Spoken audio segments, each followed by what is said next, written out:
So, what's EASL? I guess it's a group of liver doctors who've come together, and I think the prime focus for EASL in the past has always been research. It's basically driving excellence in liver research and bringing researchers together to share their research findings. I think what EASL's trying to do is changing a little bit, because one of the key problems with liver disease is we know how to reduce liver mortality. We know what needs to be done, and the things that need to be done are on the policy level. We need governments to take notice and start really making effective health policy. And there's a gap between research and policy making. And so I think what EASL is doing now is it's moving in towards helping to close that gap, and that really is a big and very important development.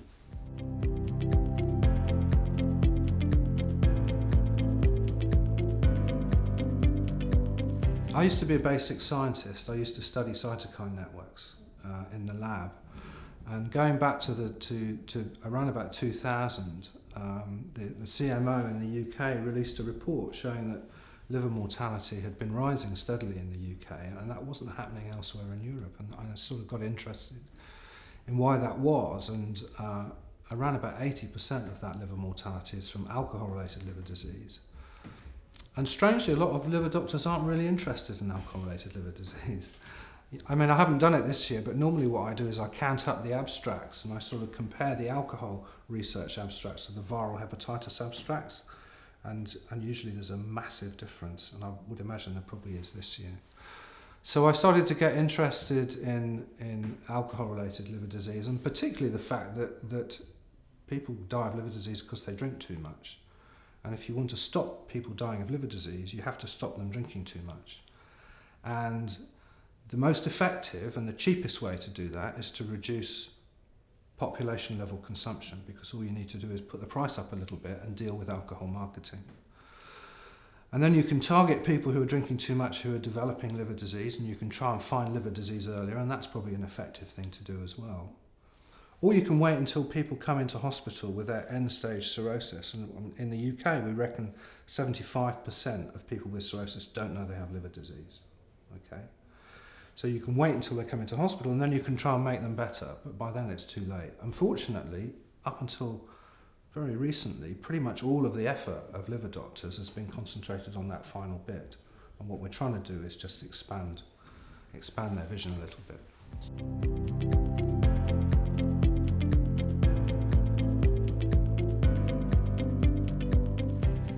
Alcohol-related harm has about 4 domains, really.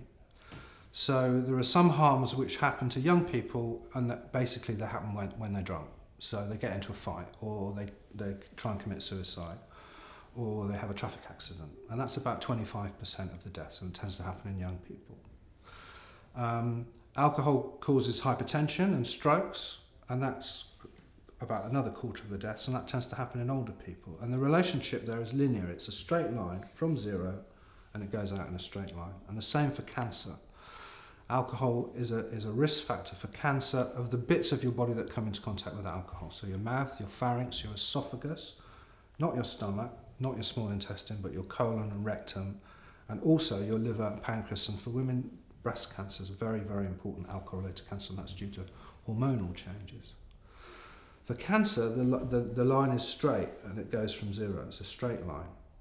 For liver disease, it's completely different. The line is exponential. It starts flat, and then it gets steeper and steeper and steeper and steeper. So the more you drink, the risk of getting liver disease is accelerated. And what that means is the majority of people with alcohol-related liver disease are drinking pretty heavily. And when I look at my patients with cirrhosis in the UK, then the average intake of a patient with alcohol-related cirrhosis is the equivalent of 4 or 5 bottles of vodka a week. So that's the average. Half of them drink more than that, half of them drink less than that. So alcoholic liver disease is unusual because it's a sort of special case, really. It's very, very heavy drinkers on the whole. It does occur in people who don't drink as much, and there's a synergy with obesity. So if you have a BMI more than 35, then your liver toxicity doubles for any given alcohol intake. So there's a synergy there. But we are essentially looking at a population of very heavy drinkers. who are drinking the cheapest alcohol, and therefore they tend to be price-sensitive heavy drinkers as well.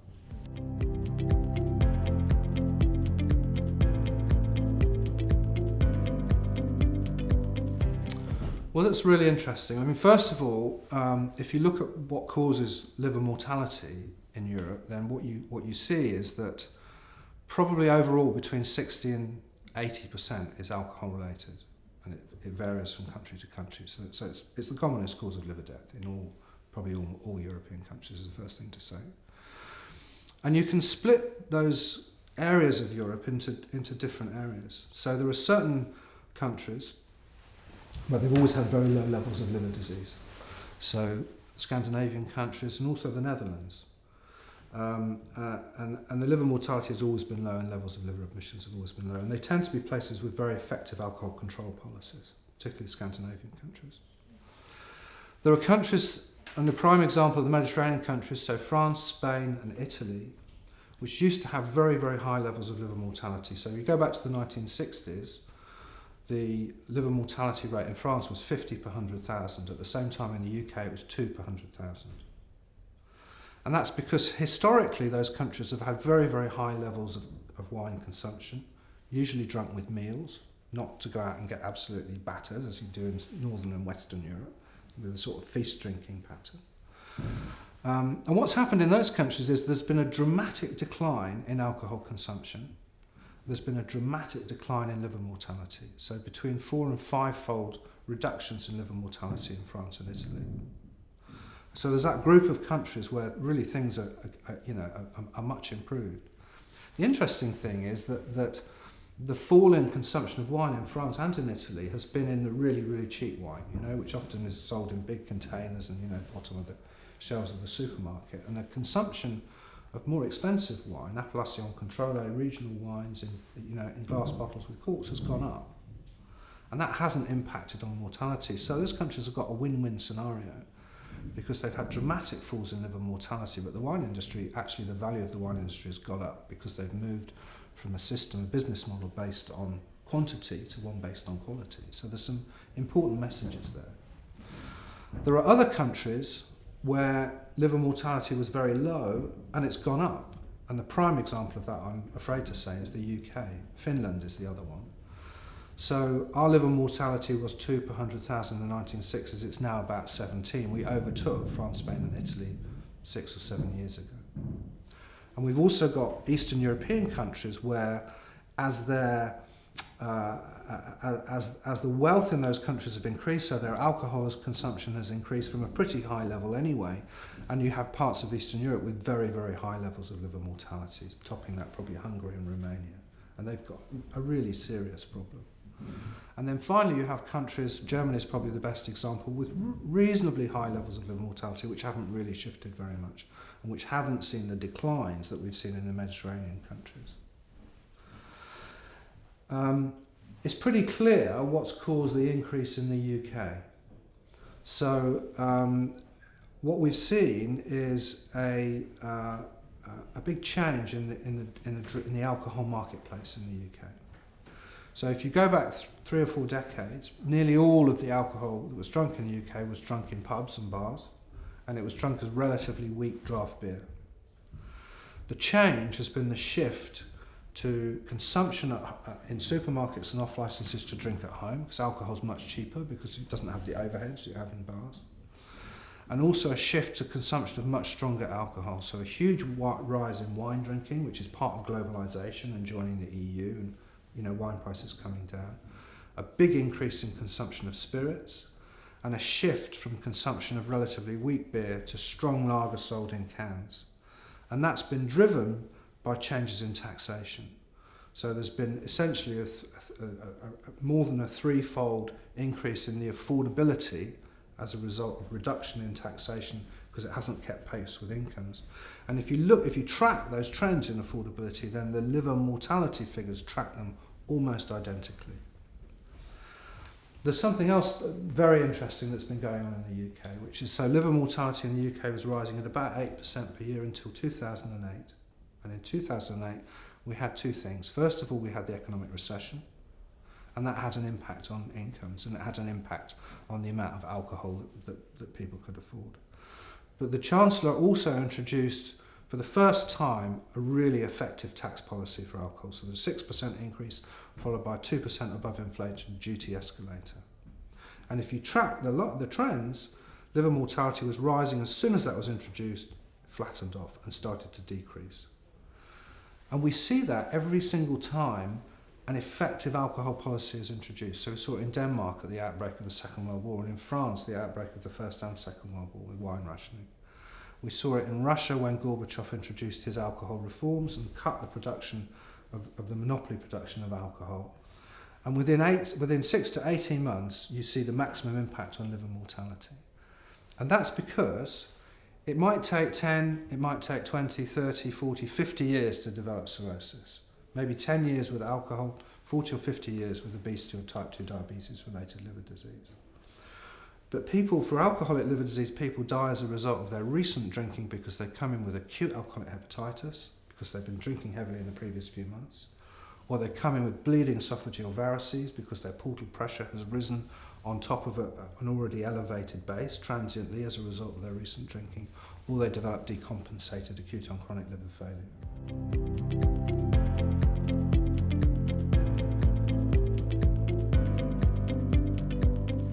You can almost consider alcoholic liver disease as an industrial disease, because alcohol doesn't, we don't pick it off trees, you don't find it in the fields. It's sold to people, and there's there's a massive, increasingly global multinational corporate industry selling alcohol.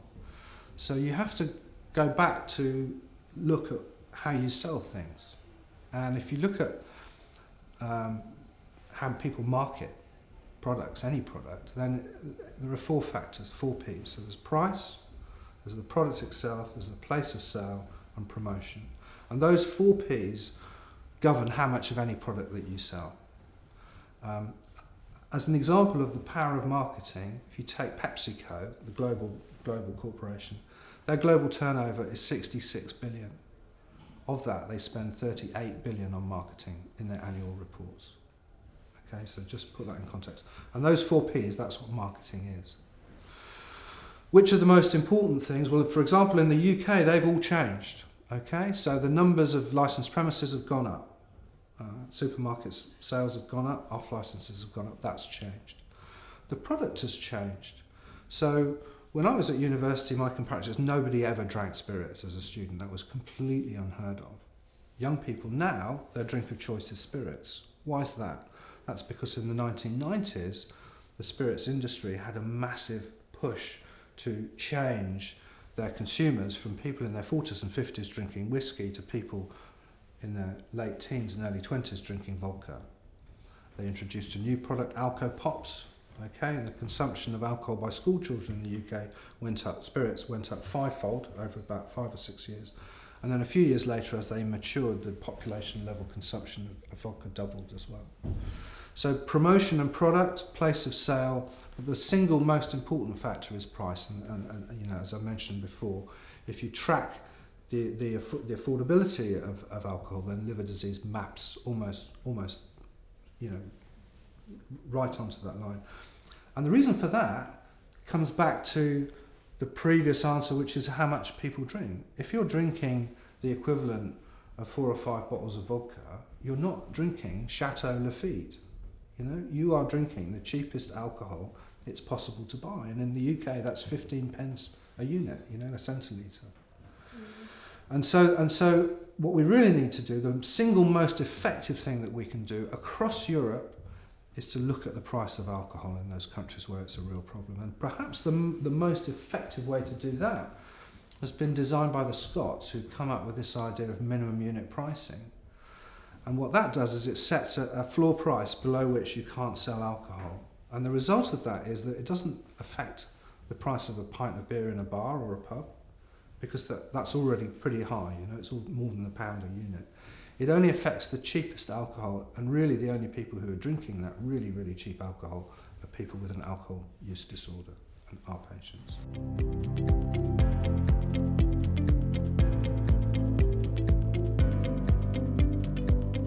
Do you know there's not a single drug that's been shown to improve the long-term mortality of alcoholic liver disease? Isn't that extraordinary? When you look at the advances that have been made in hepatitis C, where now it is essentially 100% curative, there's not a single drug that prevents mortality in alcoholic liver disease. What do we need to do? Actually, as liver doctors, what we need to do is pretty straightforward. We need to keep people alive in order for them to have enough time to stop drinking. And the only determinant of their long-term mortality is whether they're drinking or not. And the mortality can be thought of, I think of it as the law of thirds. You know, following a liver admission with alcoholic liver disease, a third die soon, within the first few weeks and months. A third die late, because they can't stop drinking, but they're given enough time to stop drinking, but they can't. And a third survive, and they're the third that will stop drinking. After that first admission, when you look at all of the different series, then around about 50% of people will stop drinking at that stage. And half of them will survive, but half of them it'll be too late and they're going to die anyway because they don't have time to benefit from that behaviour change.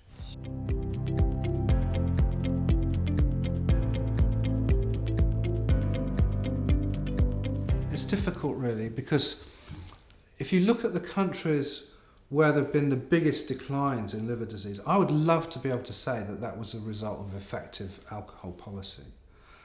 France is a very good example of somewhere where they have been very proactive in alcohol policy.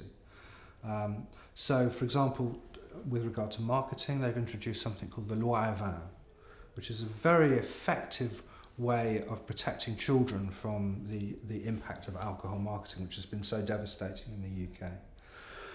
So they ban sponsorship of sporting events, they ban alcohol advertising on TV and radio, and also they're very, very clever. They don't say what you can't say, because that's just a challenge to the most inventive, probably of all sectors of industry, marketeers.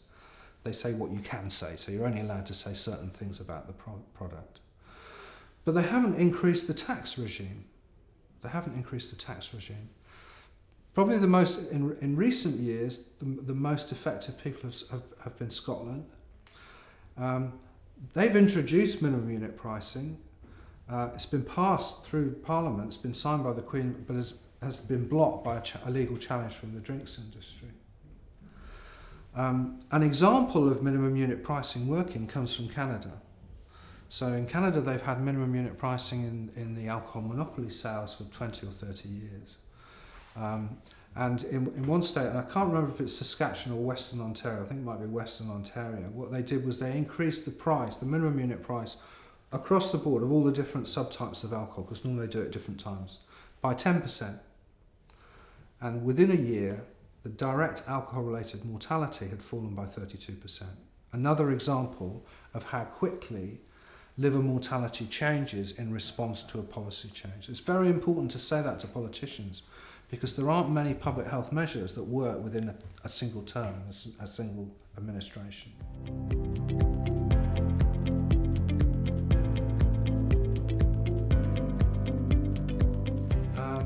Nothing whatsoever.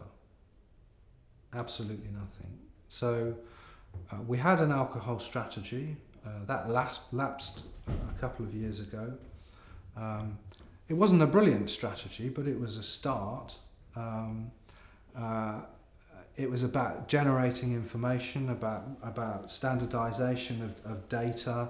They set up something called the Alcohol and Health Forum, and the idea of that was this disastrous idea that if you get the drinks industry and health people in the same room, they can have some sort of gap negotiation where you make offers, and and obviously that was just a complete waste of time. I don't think it prevented so much as a single death from alcohol or liver disease. But right now, the political emphasis it simply isn't there. The politicians aren't interested. And that's very, very strange, because alcohol, one of the major problems with alcohol is its cost to society.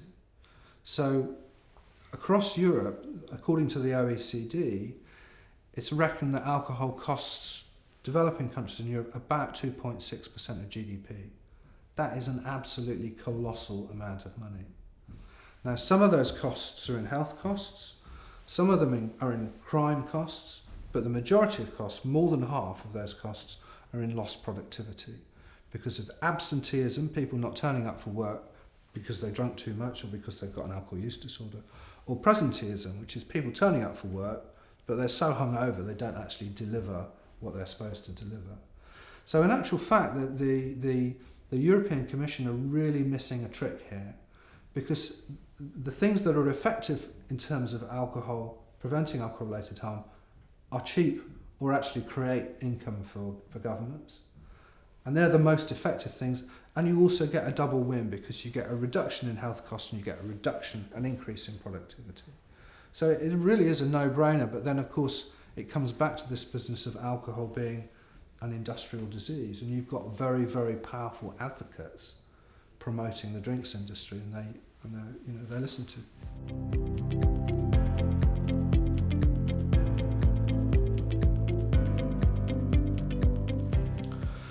I'd like to see the EU really think about what alcohol is costing individual member states and the EU as a whole. Okay, I'd like them to come to the realization that actually it's possible to really improve the situation with some very, very simple measures. Now, taxation is not an EU competency. The subsidiarity is out to member states. That's the most effective thing that we need to do. We need to have effective taxation. But there are things that can be done within the EU which are EU competencies. So, for example, the AV Marketing Directive, protecting our young people from the pressure of alcohol marketing. That's something that is always massively supported in Eurobarometer surveys. It's a political easy win. Labelling. There's a derogation for nutrition labelling for products that contain alcohol voted through by the European Parliament. So if I'm selling you a carton of fresh orange juice, I have to put a nutrition label on it.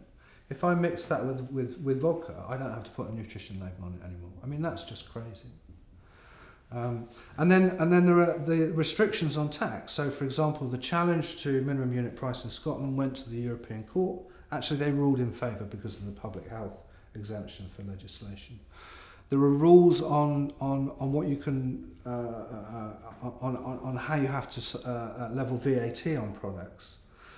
And if we were to change that and change taxation on alcohol so it was all volumetric, so there weren't two levels of taxation, you'd be able to get rid of this price differentiation between off-licences and on-trade. So there's lots and lots of things that could be done at an EU level, but we're going to have to wait until the political climate is better.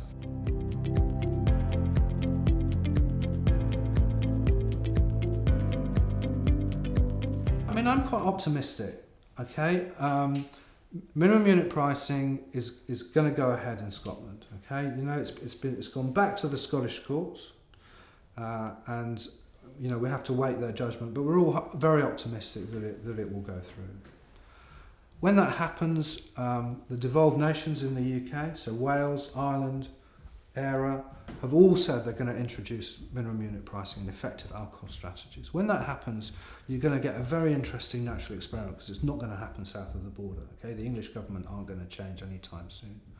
So you're going to see, we're already seeing it in fact. So I was talked about how the trend was going up till 2008 and then it went down. And we're predicting, because those tax changes have now been repealed, that mortality is going to go up again. We predicted that in a BMJ paper published last week, myself and Ian Gilmore. And in fact, the latest data shows that's exactly what's happening. So you're going to have this natural experiment showing how effective simple changes to fiscal policy can be. And I think other member states in Europe will pick up on that.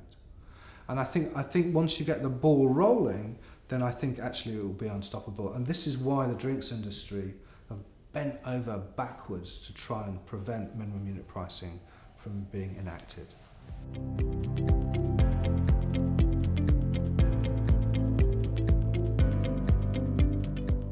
I just can't contemplate the UK leaving the EU. It would just be such a disaster on so many different levels. I mean, I guess on one level, it might make things easier to pass legislation without the EU rules, but the price that you pay for that would just be appalling, I think.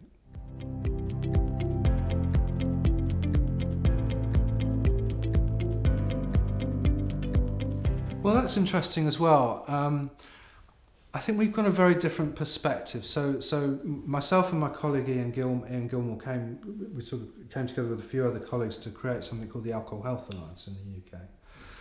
And that's been very, very effective in advocating for more awareness of the things that work in alcohol policy. And if you're a liver doctor, you can bring the clinical narrative. You can tell the stories, and we live in a narrative culture. People are affected by anecdotes. It's not enough just to have the data. You need to be able to tell the stories as well. And I think that's something that is really, really important when you're talking to policymakers, when you're talking to the media, when you're trying to get your message out to the general public, because we're just quite simply trying to stop people dying of liver disease. We've got no other agenda at all. And I think people recognise that, and I think that makes a difference. And I'd like to see more of that happening at a European level.